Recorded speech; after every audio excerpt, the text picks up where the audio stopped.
আজকে আমি আপনাদের সঙ্গে মজাদার ভুনা খিচুড়ি রেসিপিটা শেয়ার করব। এটা খেতে খুবই মজা। প্রথমে আমি এখানে তেল দিয়ে এখানে হাফ কাপ পরিমাণ পেঁয়াজ কুচি দিয়েছি। ভালোভাবে ভেজে নেওয়ার পর এখানে আদা রসুন বাটা দিয়ে ভালোভাবে নেড়ে নেব।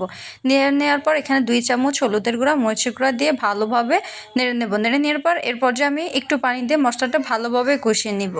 1 চামচ জিরা গুঁড়া 1 চামচ গরম মশলার গুঁড়া দিয়ে ভালোভাবে নেড়ে নিয়ে মশলাটা কষিয়ে নেওয়ার পর এরপর যে আমি এখানে গরুর মাংস দেবো।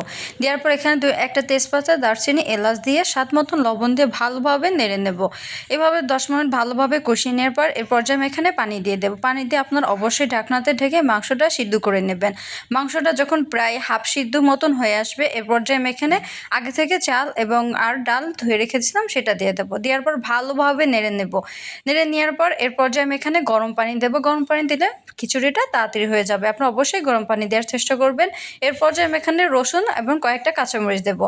আপনারা অবশ্যই ঢাকনাতে ঢেকে খিচুড়িটা সিদ্ধ করে নেবেন। এই তো আমাদের খিচুড়িটা হয়ে আসছে।